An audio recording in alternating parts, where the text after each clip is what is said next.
Good evening, everyone, and welcome to today's webinar. I'm Trident's Marketing Communications Manager, Daniel Sloan, and we're excited to be bringing you today's Culture of Research and Education webinar called Formulating Answerable Research Questions for Doctoral Research.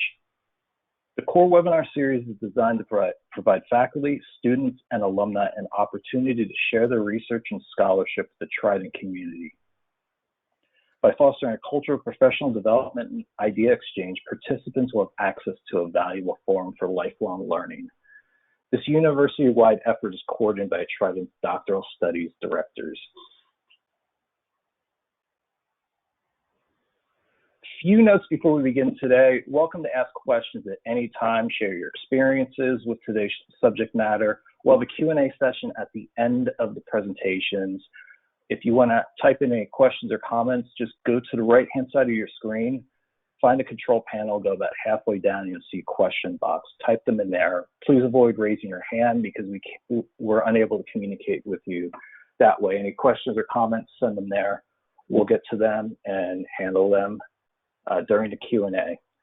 This webinar will be recorded and all attendees will receive a link to the webinar and a copy of the slides by early next week.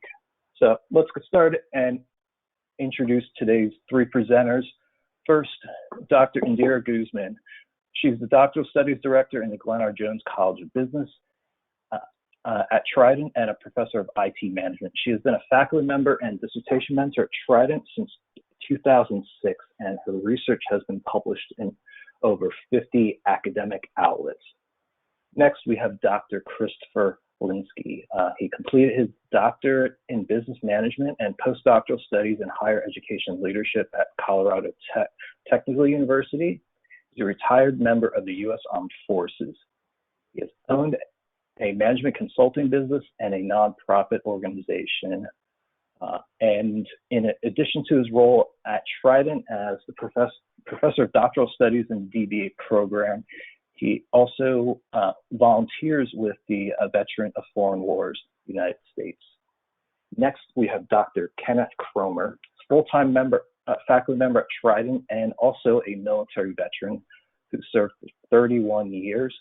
Following his career in the Armed Forces, he served as a Senior Director and Regional Emergency Services Manager in the American Red Cross. A recipient of the President's Volunteer Service Award for his commitment to strengthen our nation and communities through volunteer service. He currently resides in Florida and is active in humanitarian activities. Dr. Cromer is an alum of Trident's PhD in Business Administration and Master of Arts in Education programs. Welcome, everyone, and I'm going to hand the floor off to Dr. Guzman to get tonight's presentation started. So take it away, Dr. Guzman. Okay, thank you very much, Daniel, for the introduction, and thank you everyone who's attending this webinar. The question for today, answering answerable research questions, is very important for doctoral students, and it is actually one of the most important components of the entire research. And specifically for doctoral students, either when we're talking about dissertations in the PhD program or doctoral study projects in professional doctorates, this topic is very important. So let's, sometimes you have to answer research questions even in a small short paper. But in this webinar, we are going to discuss specifically the work of doctoral students. And to do that, we're going to discuss the two doctoral programs that we have in the College of Business, which are the PhD in Business Administration and the Doctorate in Business Administration. So we have both approaches that are going to give us the perspectives from a quantitative perspective and also from a qualitative perspective. In this webinar, we will use examples from those two doctoral programs and provide different types of research questions that can help you distinguish, the differences and exactly how to formulate them. So again, it's a very important topic for all doctoral students.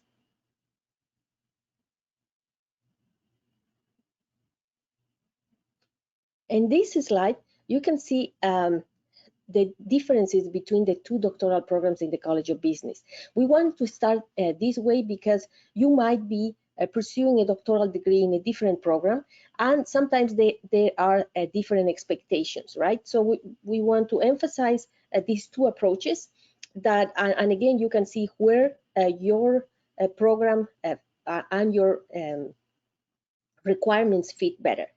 Specifically, on one hand, we have the PhD in Business Administration, which is a traditional doctoral philosophy that, as you can see, emphasizes on a dissertation, right? We call it a dissertation. In the College of Business, we call it a dissertation, and it has 5 chapters. On the other hand, we have the Doctor of Business Administration, which is a professional doctorate, and we don't call it a dissertation. The document that the students work on, we call it a doctoral study project, or DSP, which also has 5 chapters and an executive summary. So just to distinguish, we are going to, the examples that we will discuss today are about these 2 programs. Now, in the PhD in Business Administration, we focus on theory, and it's the traditional specific research. On the other hand, in the DBA, there's a focus on practice, right? It's applied research and it's conducted at a single organization. So it's very different between those 2 programs. The emphasis in the DBA is on applied research. Now, in the PhD, our students conduct mostly quantitative or mixed methods research. So they use statistics, and our courses in the PhD in Business Administration require have several statistics learning outcomes. So we have courses that are dedicated to statistics, and the most common is structural equation modeling, that it's again used in the PhD program. In the DBA program, on the other hand, our students conduct qualitative studies or mixed methods. So most of the time it's going to have qualitative components and maybe an additional quantitative component. And the most common methodology used in the DBA program is a case study research. So this helps because we have a framework on where, what types of research questions we're looking at.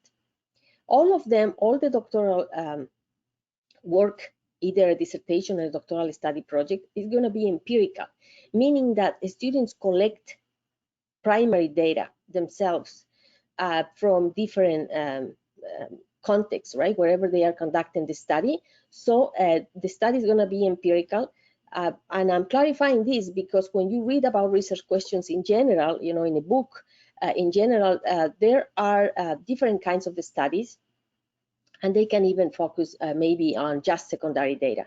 But since we are in this webinar, our emphasis is in doctoral study work, you know, not in other research that maybe you can conduct even after you obtain your degree.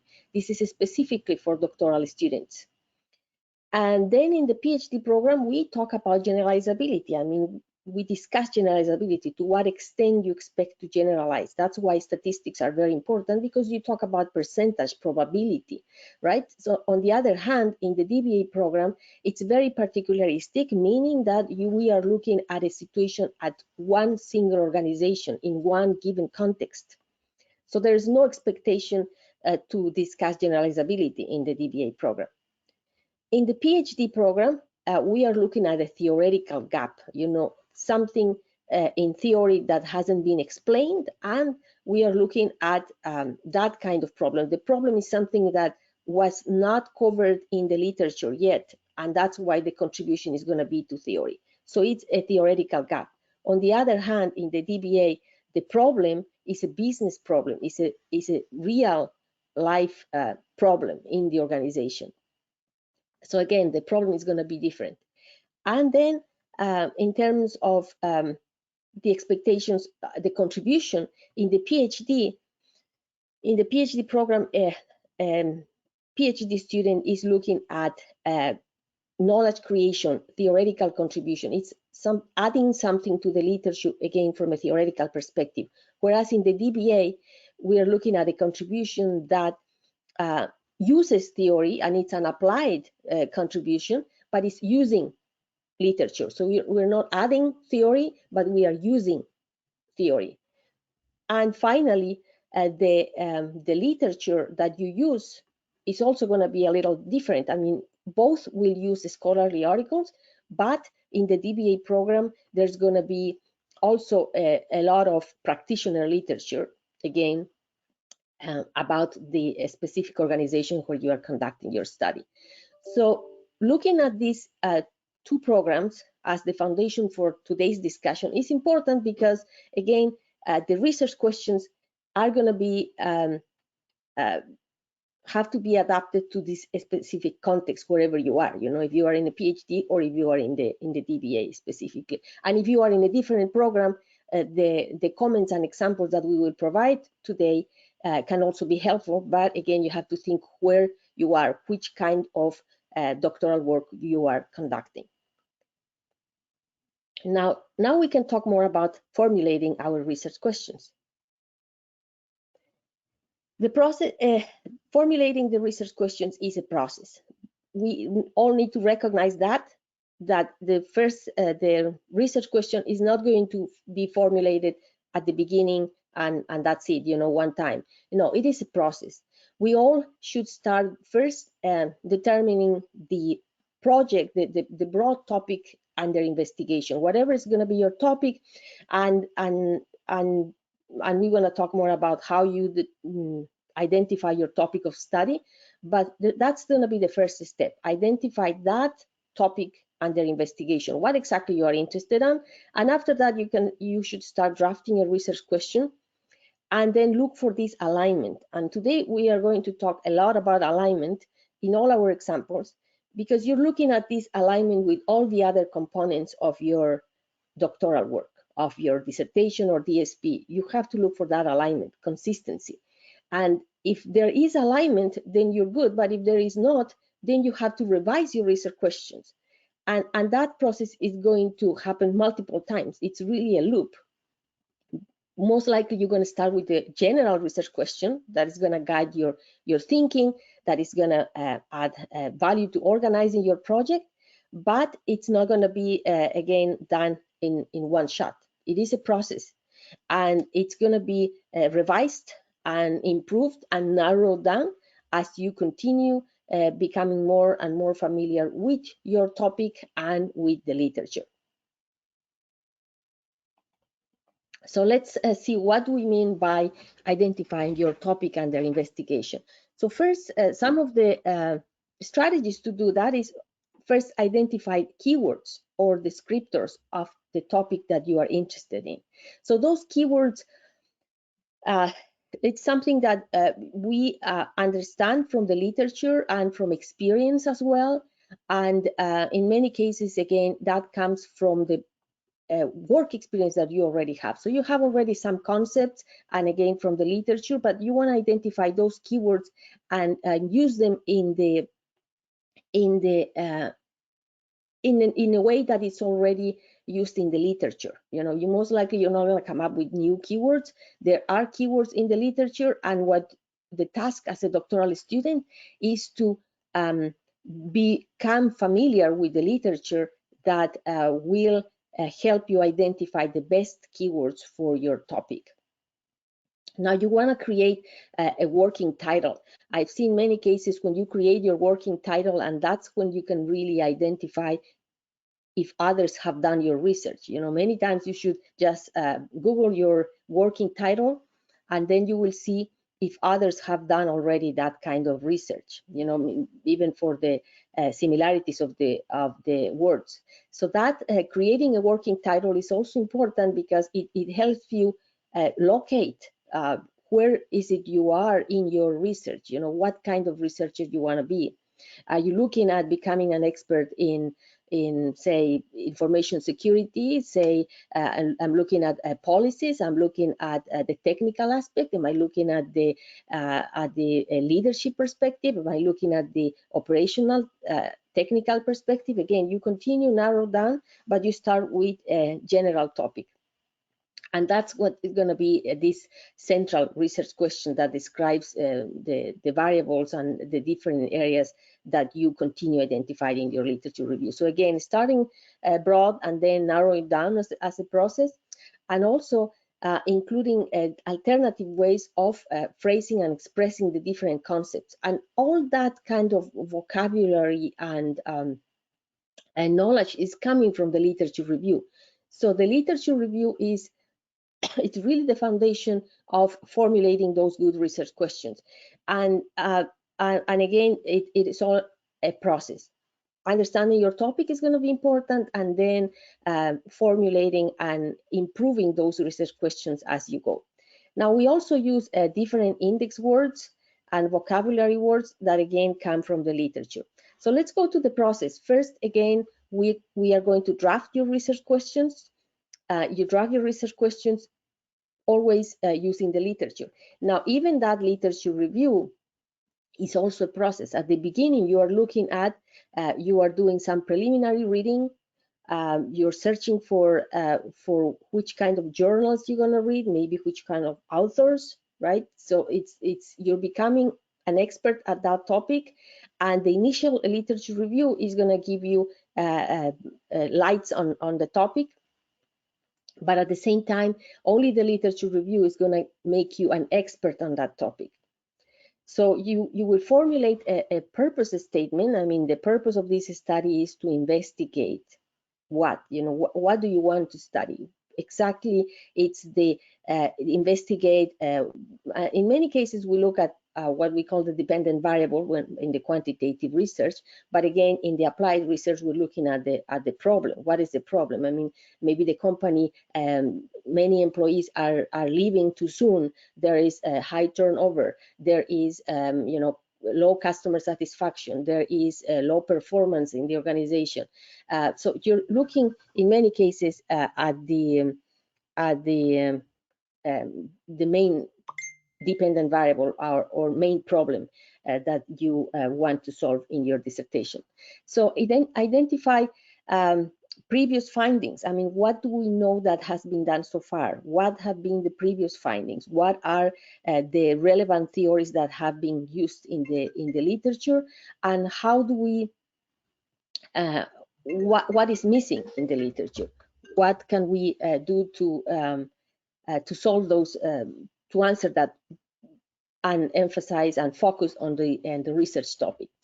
And on the other hand, you will also look at the feasibility of your research, meaning where am I gonna get the data to answer this research question, right? So that is the methodology.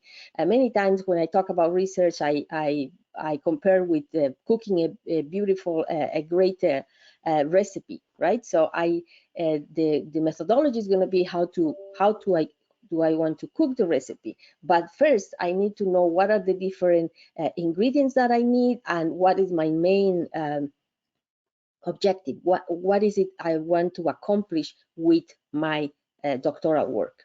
So there are many aspects that need to be considered, and again, all of them are going to help you narrow down. So let's go to the next phase, where the next slide. And here we have the characteristics of good research questions. Again, today we're going to look at different examples, but good research questions are going to be, first of all, interesting to you. You look and identify that topic based on what you know, based on what you love, that passion, right? If you don't like your topic, it's going to be very difficult for you to work on your doctoral work for a year or more than a year. I mean, nobody completes a degree in less than a year. So you're working on this topic for years. So you definitely have to select a topic that is interesting to you, that you have passion for, you have that expertise, values. And we are fortunate that our doctoral students come with very extensive work experience. And that is important because what most of our students do is select a topic that is related to that work experience that they bring with. And that's important because you already have a vision of what's going on related to that topic, and now you're going to formalize it with literature. So a good research question is something that's interesting to you. It's also relevant to the field of study, meaning that others will care about it, because otherwise it's like, so what, so what is the contribution? Which community is going to be interested in that research? So it has to be a research question that is relevant to a specific community. And that's why you need to know, where do I belong? I belong to a community of marketing or e-commerce or security or organizational behavior and so on. So you want to know who is going to be interested in that, and what kind of contribution you're making. Again, which could be theoretical or applied. The good research question is going to be specific, focused, clear, simple. So the wording is important, and so we'll talk about some of that wording today, but it has to be, again, specific and clear, simple. Sometimes we think that because it's a doctoral study, it has to use difficult words and it has to be very complex. But at the end of the day, actually, what it's easier for everyone to understand if it's clear, if it really says what you really want to study. Researchable, feasible, answerable. That has to do with the data and the methodology, right? So there is the research questions have to be researchable. So that means that your dissertation or doctoral study project is going to answer that research question, right? So think about that as you formulate it, and also as you collect data to answer it. I think the examples are going to illustrate that better. And finally, ethical.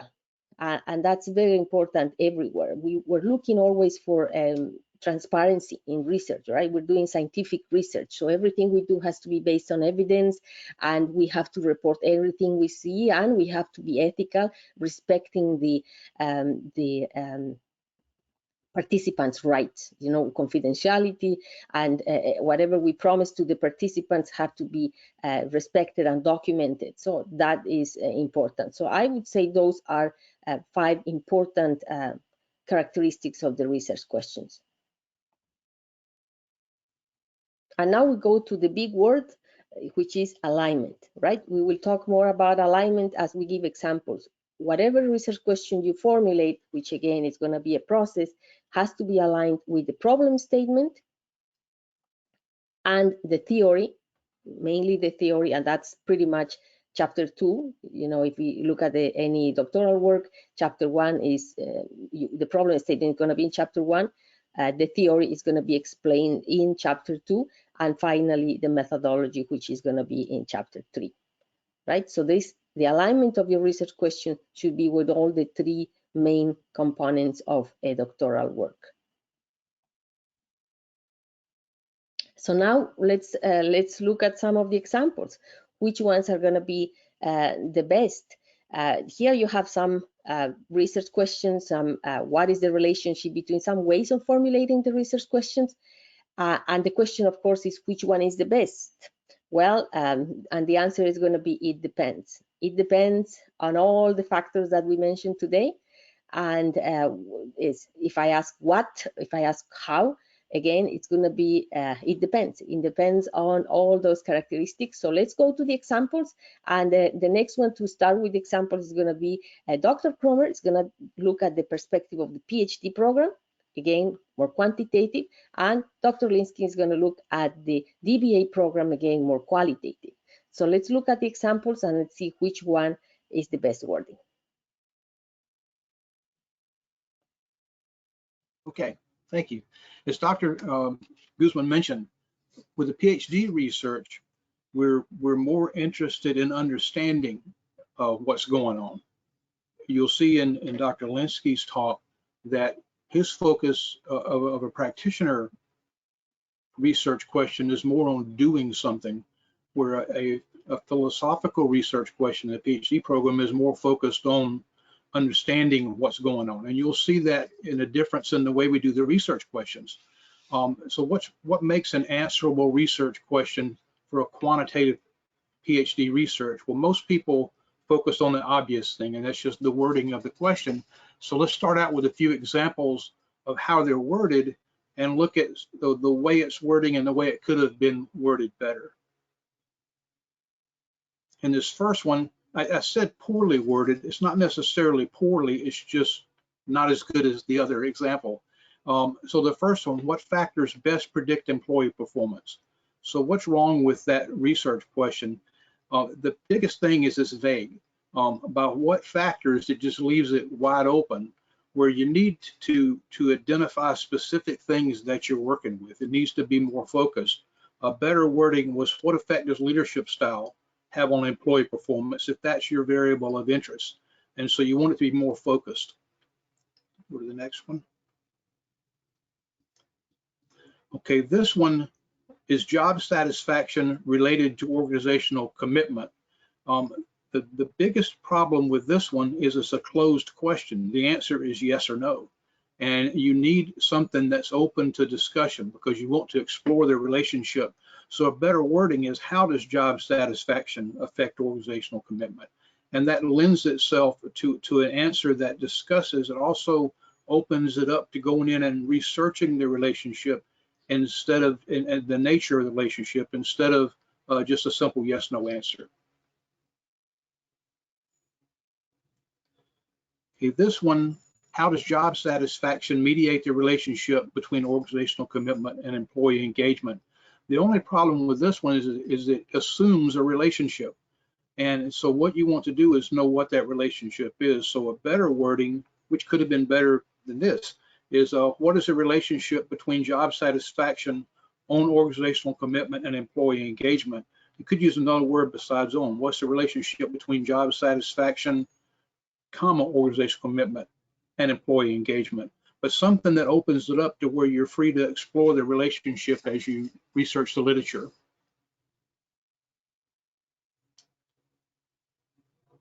Okay, this one, the wording of the poorly worded example is organizational assimilation is positively related to employee engagement. The issue with this one is it's not a question, it's a statement. And so what we have here is a hypothesis that would be used to answer a research question, which the research question would be, what is the effect of organizational assimilation on employee engagement? And then that original wording is actually the answer to that question.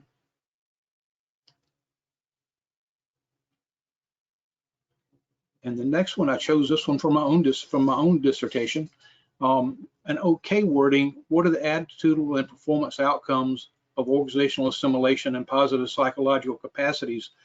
There's not, the research question is okay, but there's too much going on in it. It needs to be more precise so that it's easier for you to address it in its individual pieces. So it would have been a better job if I had broke that down into two research questions. The first one being, what are the attitudinal and performance outcomes of organizational assimilation in the volunteerism context?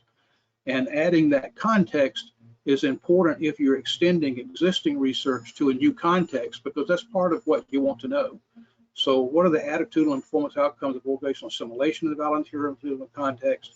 And then what are the attitudinal and performance outcomes of positive psychological capacities in a volunteerism context? And so by breaking that down, I can discuss them separately because it may not be the same answer. Go to the next slide. Okay, so what are some characteristics? Dr. Guzman went over some of them, but let's do it a little more. The first, you want your research questions to be open-ended to facilitate discussion of your findings, not just a yes or no answer or a one-word answer. You want them to be clear and focused, so they're about specific things. Ideally, you want to address the relationship between specific variables or constructs. You want to specify a context within which the relationship occurs if you're extending established relationships to a new context. And the research question has to lend itself to being answered by specific hypotheses, because that's what you're going to use to answer the research question. Is you're going to hypothesize what the relationships are, and then you're going to test those hypotheses. We can go on to the next slide. Okay, so Dr. Guzman talked about alignment, and all those characteristics of research questions are valid things to be concerned about, but the real key to formulating a good research question for quantitative research has most to do with this alignment to the rest of the research and the flow of the research. So the answers to well-formulated research questions, and it's usually not a question, it's usually a set of research questions, it fills the gap that you identified in your problem statement. Now, a clear problem statement for PhD research addresses a gap in existing research and theory, and is concerned with specific variables of interest. As we talked about earlier, in a doctor of philosophy, we want to understand something and we want to contribute to the existing body of knowledge. So we're looking for something that's not known. We're looking for something that we can use to make a contribution so that when we get done, a little bit more is known about what we're researching than was known before it. And so a good problem statement is going to really nail down exactly what that gap is and what you want to know.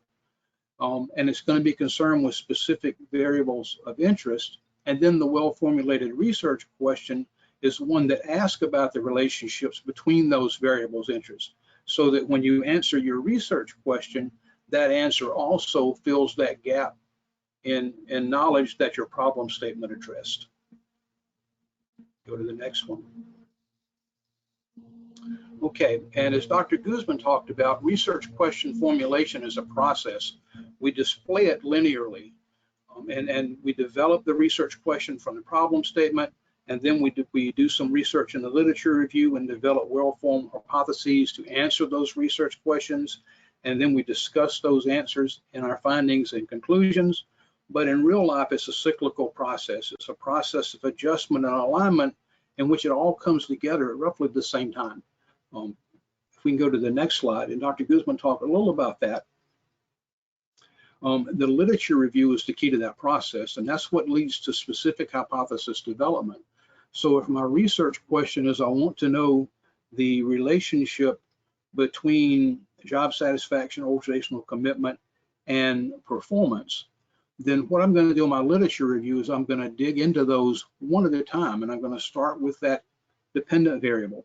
And so maybe performance is the first thing I'm going to hit, and I'm going to fully research performance, and I want to know what is known about performance, how you define performance, what is its, what are the antecedents to performance, so that I'm able to nail it down to exactly what it is I mean by performance and what contributes to it. Now I'm going to go back and look at those things that are antecedent, and let's say job satisfaction is one of them. Okay, now I'm going to really dig into job satisfaction. I want to know what's known about it. I want to know the most cutting edge research about the relationship between those variables. So I'm building on what other people have done and adding something new to that. And I'm going to do that with each of my variables of interest. And as I uncover those relationships in the literature, that's going to lead me to hypothesize what that relationship is. Now, as I dig into that literature, my perceptions of those variables of interest and about the relationships between them will probably change. And it may change the nature of the research questions. It may even bring up new research questions. So that requires a reassessment of the research question. Was it the right one? Did it fully address the problem I'm researching? Or do I need to modify it or even expand the research questions? And that's what I mean by being cyclical. As you dig into those things, everything has to align. Everything has to come in together. Going to the next slide. Okay, so as you complete that literature review, you're going to compare your research questions to the hypotheses, and what you want to know is that they're aligned. So all of your hypotheses should answer a specific research question, and you should have no hypotheses that do not relate to a research question. And then collectively, the final research question and its associated hypothesis have to address the identified research problem that you posed in your problem statement. And that's when you know you have a well-formulated answerable research question, is when everything is aligned and the research question addresses the gap and the hypotheses answer the research questions. When it's all lined up together, then you have a well-formulated answerable research question.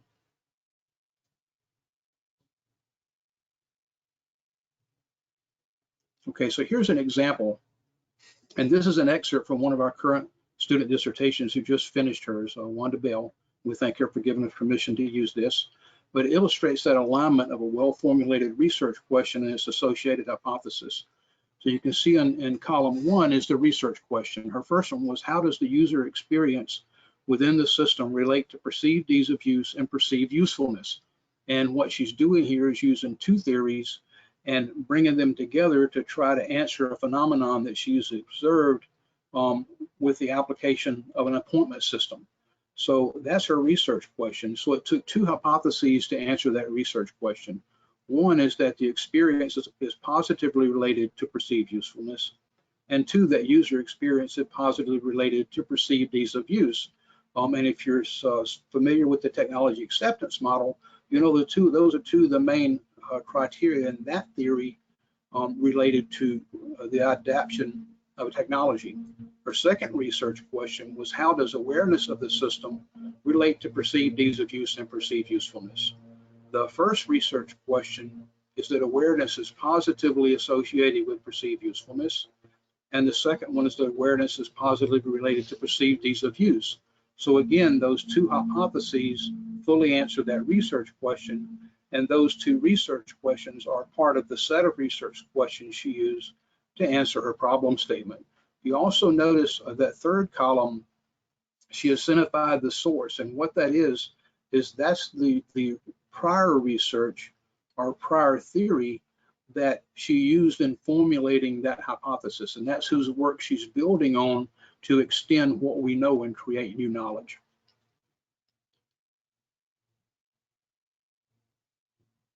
We can go to the next slide. Okay, and the last thing is methods. Now this is something that's a little different between philosophic research and practitioner research, and that is we align the method to the research question. So we have a research model, and that's a diagram of all our hypotheses that we use to answer that research question. Now, depending on the nature of that model and what we want to know about it and the nature of the data, we have to determine, okay, who are my participants? How am I going to collect these data? And what is the best test method to use to test those hypotheses to see if they're supported or not supported by the data? And so you have to ensure that your test methods, it may be some form of regression, it may be structural equation modeling, but whatever it is, you have to make sure that it's appropriate to test those hypotheses in a way that will yield the answers to the research questions. So the first thing we're going to do once we collect our data is we're going to run that statistical analysis, and we're going to answer, or we're going to test the hypotheses to see if the data supports what we believed it would support. And then we're going to close that loop in the final chapter of the dissertation by answering the research question based on what we found or didn't find. The answer is not always what we expected it to be, but it's always something we can use to answer those research questions and then further extend knowledge. And that brings us full loop to close the research cycle that we began when we formed the problem statement and original research question. So you can see that alignment is just a huge thing when you look at the whole dissertation.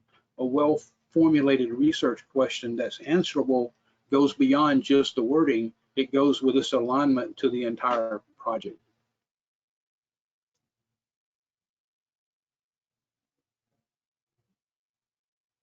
And now I think Dr. Linsky is going to take over with the next section. There we go. Thank you. All right, thank you, Dr. Cromer, and thank you, Dr. Guzman. So now we're really going to look at what are the differences between all the concepts that have been discussed for a quantitative program versus an applied, more qualitative program. And so one of the key differences is how we examine the specific language that's used in our research questions. And so the components of a quantitative dissertation are going to be different than a qualitative doctoral study project. Now, one important note before we move too far into qualitative versus quantitative is a note for students that are looking to do mixed methods approaches where you're using both quantitative and qualitative research. And that is that you may need a combination of both the quantitative and qualitative aspects of research questions, but you also might have to figure out how those work together. And we're not going to focus on that in this webinar, but just note that those components may not just be as straightforward as putting a little bit of quant and a little bit of qual and making it a mixed method study. Now, as we move on to the concept of wording, we really have to understand that words matter. And Dr. Guzman has really emphasized this. And then Dr. Cromer's review of this in the PhD BA program this really shows that comparison where, yeah, we have to have open-ended questions. Qualitative research is all about making people discuss, getting narrative to understand the how, the what, the why. And so if we're using anything that answers a yes/no question or becomes a level of significance, those aren't questions that we can really answer with a qualitative research study, because we're going to be getting narrative. We're going to get text that we have to be able to analyze in order to come up with the answer to those research questions. And the research questions for the DBA program, it leads to a resolution of the problem. The PhDBA really focuses on that understanding of what is, right? What is the thought of something? In the DBA program, we have to take that thought and use it in practice to make an organization or a field better, improve, change, or adopt the theory that has already been used. So we still utilize that theoretical foundation, and we'll talk about how to make sure that that aligns as well. Even though the concepts are very similar, you're going to have terminology that's going to differ, such as the difference between variables. Most quantitative studies are going to be using variables. We're not using variables in qualitative research. We're trying to figure out the application. And so that key term is going to impact research questions very significantly. Most qualitative studies, one research question won't be enough. And that may be true for multiple programs and multiple designs of research. But in qualitative, the DBA program is focusing on what is happening and then how can we improve it. As we move into the next slide, we'll look at how we look at the problem and purpose alignment, and that determines that wording of whether or not we need a single research question or more than one. And most often the difference is if I know the problem that exists or not. So when we get into the examples of problem and purpose alignment, we're going to discuss terms like it is unknown or it is known. And if I know that the problem exists, the organization is telling me that the problem exists, and I'm there doing this research to improve that, then I don't need to understand the initial of what is before I get into the improvement. So my research question may just be on how do I improve the problem that is known. And so we're looking at often changing, improving, or solving. So all of those applied concepts. Studies in the DBA must utilize application, but it must also be a real-world business problem. Of course, it's a business administration program. But the biggest difference between the DBA in terms of how it applies is generalizability. The DBA is not generalizable outside of the confines of the study. So if I'm doing a case study with one organization, the findings of that study only relate to that organization.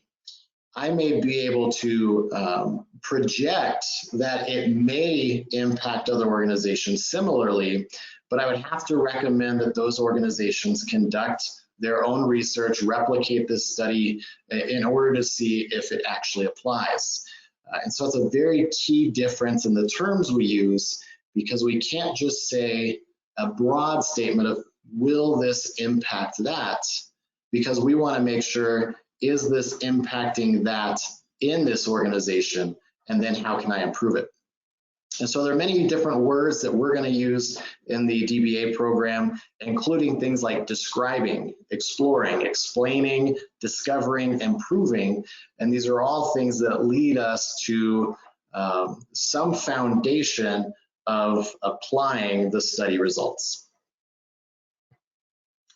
So leading into context alignment, one of the things we have to understand, and this leads to the literature, is do we have a mature or nascent topic? Now, mature meaning that there's a lot of information out there, a lot of research has been done on the topic, or nascent meaning it's rather new, or there's concepts within the study that haven't been applied to the current context. For us, that's often the organization itself. We may have very mature business topics, but we haven't done research to figure out how it applies to this organization, and that makes it nascent in terms of how we apply. Now, has that problem been researched previously? This isn't as difficult of an answer for the DBA program, because chances are the organization will know if they've done research on that topic before. And so as our students are looking at being consultants, we're using this research study as a consultancy, the organization is going to be working with the student, and they would know what has been done in the past so that the student isn't replicating something that's already been done. And chances are that hasn't been published if it has been something that's just done internally. And so if the problem has been researched previously, how are you going to change it? How are you going to make something different to where you can solve something that already doesn't have an answer? If your research question is already answered, then you're not focused on an area that you can add to the body of knowledge or add to your organization. Now, if it's not, we have to know, do we really know what the problem is? Organizations will often think about the problem, and let's say, a problem with retention or turnover, but that may not be the root problem. They may not know why they have a significant turnover rate. And therefore, you're not only there to figure out the why, but also then how to improve it. Now, leading into the framework, you have to understand the literature that's been done. You have to know what theories are out there that relate to your topic. And so in our alignment for the DBA, the theoretical framework often aligns to either the creation of the research questions, such as utilizing a specific framework or model as the improvement method. So implementing a specific model to improve whatever the problem is known to be. The other is to create an instrument so that we're using the basic concepts of that theory to get specific information from our participants, and they can provide narrative about those core concepts. And the last is data analysis. Often we will use the theory, again, as the closing the loop to find out, did the answers, did the raw data that was provided, did they lead back to those core concepts? And if so, is there a way of extending that theory into practice to make the organization better? And all of that said, we really have to look at, does it align with the methodology? Similar to the PhDBA program, aligning the methodology makes it a cycle of change, because as you change any part of your methodology and design components, your research question may misalign. And it can just be one word difference that could impact whether or not your research question aligns. And so, of course, your problem and purpose, which we've already discussed, but using that methodology to create your study parameters. You have to ensure that the analysis methods you use are appropriate for the model of research you're going to conduct. And that means that if I'm talking about a study that describes perspectives of employees or of a group of people, I would need to have something that explains the description of my data. And so if my research questions don't talk about the described perspectives, then I'm actually answering a different question than what my instruments are giving me data for. And so I have to make sure that when I analyze my data, it matches with the concepts of the research question, or you're going to misalign your results. And so even after you create your proposal, chapters 1, 2, and 3 are complete, you may find that your instrument, if it wasn't designed properly or wasn't tested well for reliability or validity, that you may get results that actually don't give you any concepts relating back to your research questions. And that's what we want to prevent. So making sure that those components of your methodology match are important. You can also look at things like inductive versus deductive analysis, which is that difference of using theory-based analysis, saying I know that these core concepts are important, and therefore the first run of my analysis of data, I'm going to look specifically at those core concepts, see what my participants have said about those core concepts, and then I'm going to move on and do analysis of anything additional. So what repetitive nature has occurred within my participants, that relates back to my research questions. A side note on that is sometimes you may find additional data that doesn't relate to your research questions, and that may lead you to future research, recommending that this outlier data may not answer my research questions, but it may be important for the organization to view later. And therefore, you're going to recommend that somebody, maybe yourself as a student, your next endeavor is to have that additional research question conducted. Make a new research study that applies to that. And that really goes on to the focus that I'll get into in just a moment. But ultimately, the findings from qualitative analysis are used in chapters 4 and 5 to answer those research questions. But the difference being that in chapter 5 in the DBA program, you have to lead to possible solutions as the expert consultant now. You've conducted your research. You are now more knowledgeable on this within the organization of your study than anybody else at that moment. And so you have to be able to articulate what those answers are and how it relates to the application of practice. And that assists in connecting the past theories, closing that loop on the literature, and making sure, again, that the answers still align with the problem and purpose that you initially started with. Now, moving on to the components that influence the design, of course, is going to be very specific on how you formulate your research question. If I'm looking at a case study, I'm looking at a set of parameters, a bounded study that must relate specifically to this group of people or this organization. Whereas action research or process improvement, those questions should be about change implementation. That's the important part of action research or process improvement, is that this study will actually create change versus just recommending change. And those are going to have different research questions. In the phenomenology, you're looking at experiences. So your research question has to examine what are the lived experiences of this group of people. All right, and then of course, qualitative descriptive is just describing perceptions or specific population viewpoints without digging into the holistic view of a phenomenon. And so each of those are going to influence your research questions. Target population, you must know that your participants have knowledge. If you collect a whole lot of data, but the participant didn't know what that data, how that relates to your research questions, you may get a lot of great information, but the information doesn't actually answer your research questions. And so that's why that needs to align with people that can give you quality data.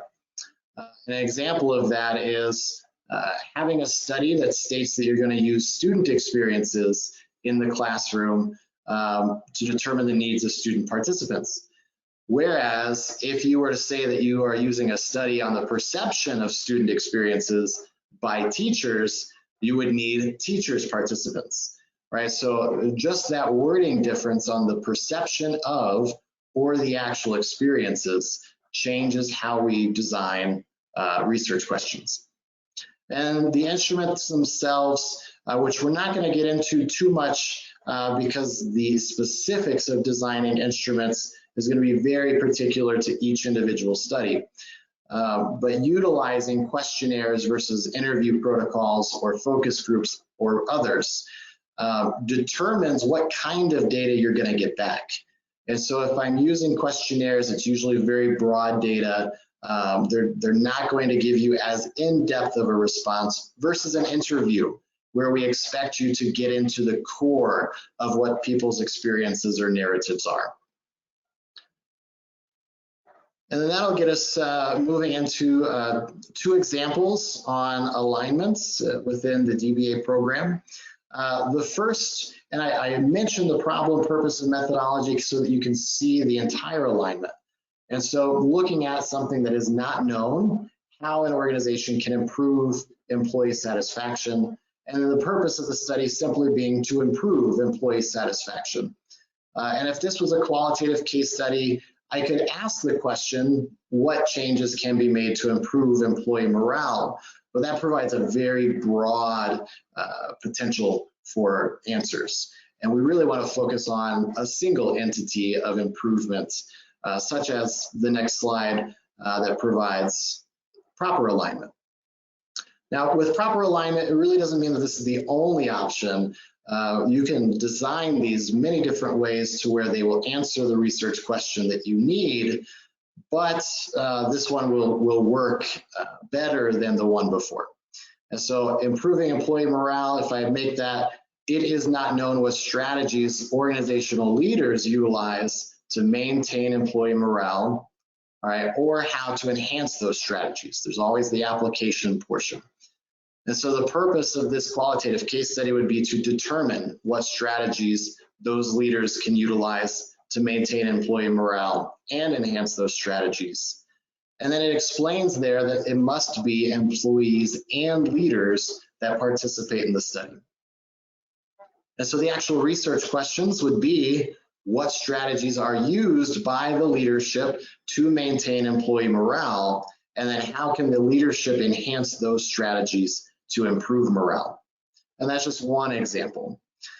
The next example provides student experiences.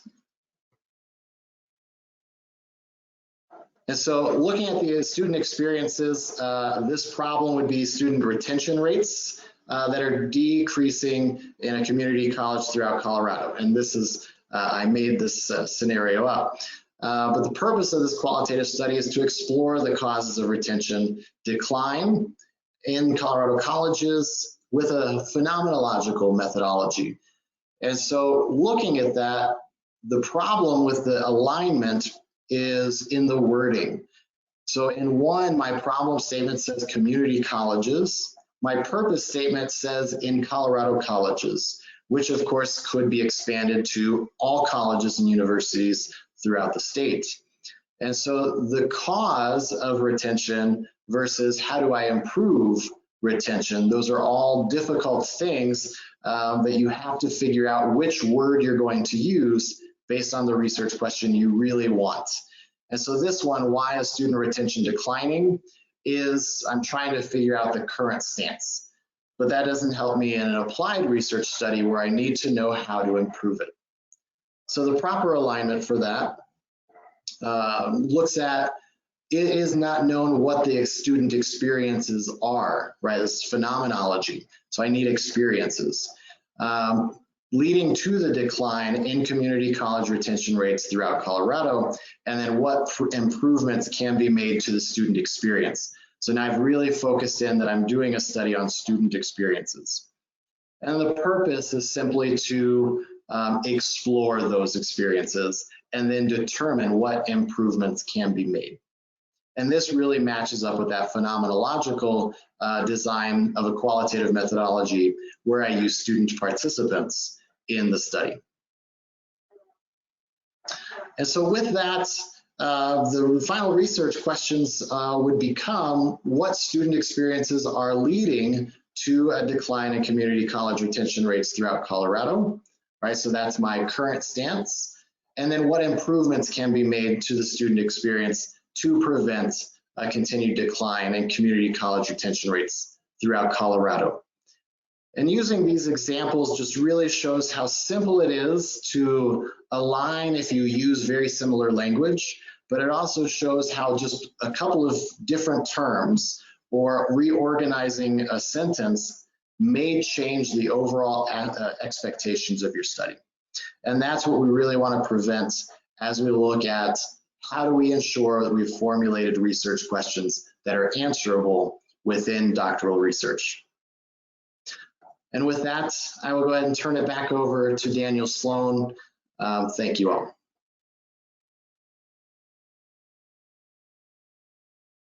Great. Thank you, everyone, for the wonderful presentations. And we do have a lot of questions in already for all of our presenters. And as a reminder, if you have questions, you can submit them in the control panel on the right-hand side of your screen. Go about halfway down. See a questions box, just type your question in there, hit submit, and we'll do our best to get to all of them. But just be warned that it's been a very, very busy night. A lot of questions, and also another heartening thing to see that a number of doctoral alums have been sharing tips from their own experiences, so that's great, and really appreciate everyone coming back to support current Trident students. And so first question, this one is for you, Dr. Cromer. If we have a statistical thesis in mind, where would I propose that? And this is coming from a current PhD in business student.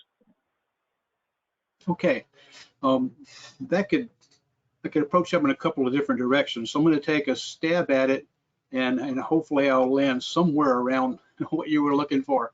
If you're saying that the research problem that you're addressing is one of statistics, that it's actually research methods that's the topic of what you're approaching, then where you would introduce that is right up front when you're developing your problem statement. You'd want to make it clear from an aspect of existing research methods, what current research stands in that particular method, and what you perceive as the gap. And that's the biggest thing, is identifying the gap. Now, if you're, and so that would be in your problem statement, is where you would first introduce that, and then you would answer, and then you would ask your research question.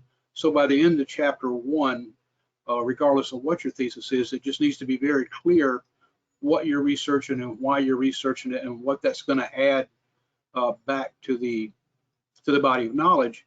If what you're saying is you want to use statistical methods, then where that would be introduced at is in chapter 3 in your research method. After you form up your hypotheses and you build your research model, the next thing is to decide, how am I going to test this model so that I can answer my research questions?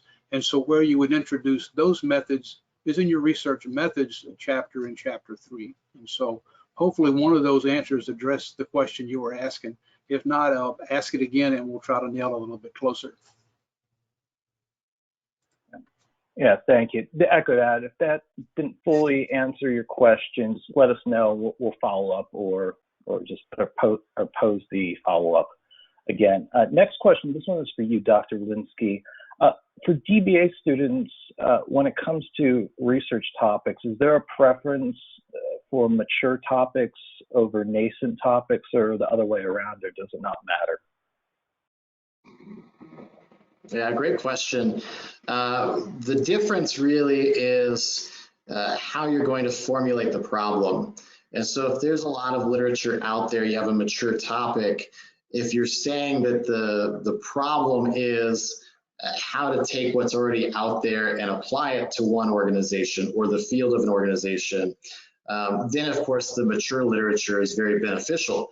And that really relates to if you're using theories or models to apply those directly to an organization. Whereas nascent in the DBA program is really looking at, is there something new, innovation, creativity, a lot of times technology, where we haven't looked at anything that is actually being applied yet anywhere. It's the first organization that's trying to apply it, or there's very limited research on how to apply this innovation. And if that was the case, we love both of those ideas. The difference is how much literature you're going to have to use in terms of scholarly work versus those practitioner articles or practitioner papers that explain kind of the thought process in the field versus any research that's been done. Great, thank you. Next question, and this is one I think might pose to everyone, but I'm going to start this one with Dr. Guzman. We have a student here who says that she keeps jumping around about research question topics and areas. Is there a technique to develop in order to winnow down those topics to 1 or 2?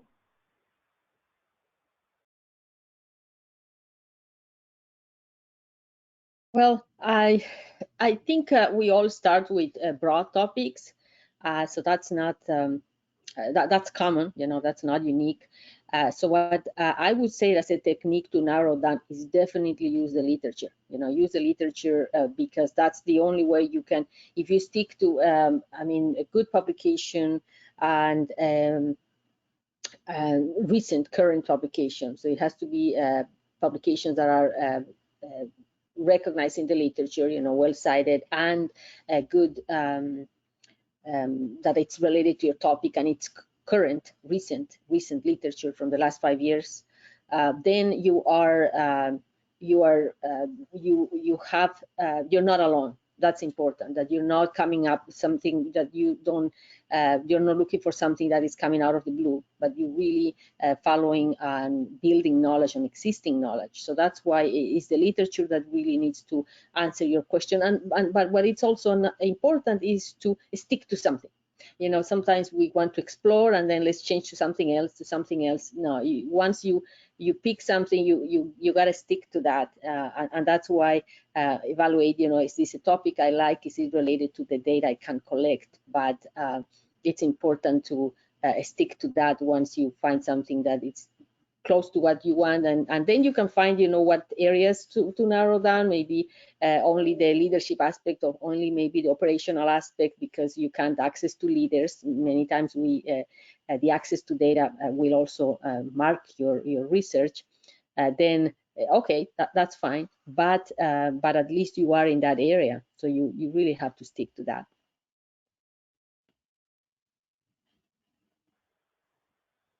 Thank you. Any additional comments from Dr. Cromer or Dr. Linsky on that? I would just add that we have to remember the purpose of the dissertation is to earn the PhD. And so it's really important to select that topic and then stick to it and finish it. Your dissertation is not the end of your research, it's the beginning of your research. And so as you complete your dissertation, that doesn't mean you have to pick one topic and throw the other one away. You pick one topic, use that one to prove that you're capable of conducting independent research and earning your PhD, and then pick up that other topic in postdoctoral research. But earning a terminal degree is not the end, it's the beginning. It opens up your ability to do research in whatever you want to do. So. Great. Okay, great. Thank you. Next question, gonna send this one to Dr. Guzman. And this goes back to earlier in the presentation when you compared the PhD in business versus the DBA program. We had someone ask, can the same comparison be made for the PhD in education versus EDD programs? Well, we started with the description of the two programs in the College of Business because we are from the College of Business, but there are some things that apply to all the professional doctorates and traditional PhDs. So it's definitely emphasis on theory and the applied, like in the case of education, it's going to be the EDD. It's the emphasis on applied research and practice. And thanks for putting the slide there, because that there are things, for example, I know EDD also calls doctoral study, right? Whereas in the PhD in education, they call it dissertation. So that applies as well. And in terms of the methodology, on the other hand, I know the PhD in education also allows qualitative research. And I want to say that the way the minimum requirements that we have in each program and the expectations that we have in each program are also based on the literature. So if you go to the business literature in the scholarly articles, they are mostly quantitative, right? Whereas in education, there is a lot of qualitative. So that's why PhD in education also allows qualitative. And it doesn't mean that we don't, again, it depends on the area. Whereas in the applied research, again, case study is very common in business. And there's a lot of action research in education. So it really depends on the field. I would say to obviously talk with your chairs, directors, and faculty in your college. But the principle of applied research and traditional PhD theoretical research, I think it's common and applies to other programs as well. Okay, great. Thank you. And yeah, for those of you who are here from other, other colleges or other programs, those of you in the College of Health and Human Services, your doctoral studies director is Dr. Ryan Dwight, and in education it's Dr. Heidi Smith. So definitely reach out to them if you have any questions. Yep. And then next question we have here, I'm just looking over it now. It's a bit of a longer one, so just give me a second to catch up. My speed reading is a little rusty right now. I'll start with Dr. Cromer on this one. And the problem, actually, excuse me, Dr. Linsky. The problem seems to have been addressed in the organization I've been focusing on, but it is a problem that is for continuous improvement in the organization. In that case, how would I formulate the problem and the questions for my DSP, or should I select a different organization? Well, first I'll start by saying that it really depends on the organization and what they've done so far. If they already have an answer to what would have been your research question, either you have to reformulate the research question or move that question to a different environment, a different organization. However, if you're looking at this organization fixed something, they conducted a change or an improvement, and now they're trying to figure out how to sustain that.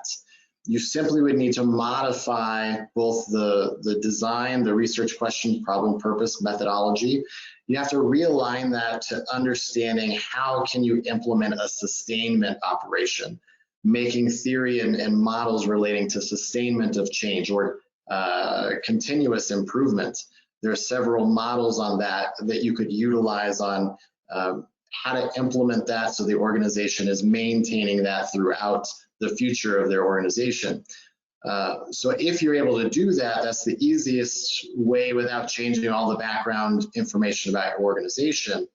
But sometimes the organization says, we know the answer, so therefore we don't need this research anymore. And then at that point, you would need to find another organization, and hopefully you find something similar enough that you can transport everything you've done to that new organization and still have a viable study.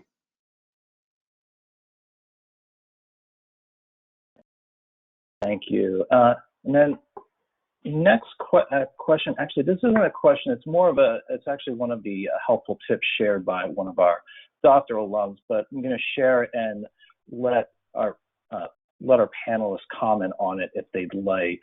And he says, another good tip to share is that when you're formatting your research question, it's very helpful to keep a chronological record for your review as you really get your research questions focused for a study. And any comments? We'll start with Dr. Guzman. Well, that's the beauty of technology, right? I mean, now we can always use multiple software or even just a Word to save different versions. So keeping track of the changes you do and the progress you made is always good, especially once you are in your dissertation and document. I mean, we remember that we want evidence for everything. So I think it's a good advice. Thanks. And that actually appears to be all the questions we have for this evening. So if there are any remaining questions left, send them in. We catalog everything and we'll get back to you on those. And want to thank everyone for attending and participating in today's core webinar. We will have another core webinar on July 15th. And if in 1 second, there'll be a sign-up link for it in the chat box at the bottom of your control panel. There we go. Yeah. And on the screen right now is just access to some of our doctoral resources. And I want to give a special thanks to Dr. Linsky, Dr. Cromer, and Dr. Guzman for great presentations tonight. Thank you everyone who attended for your participation, interest, and great questions. And let's continue collaborating, building knowledge, and if you'd like to reach out to our presenters, their contact information is on the screen right now. Goodbye and have a great evening. Thank you. Thank you, Dan. Bye. Bye.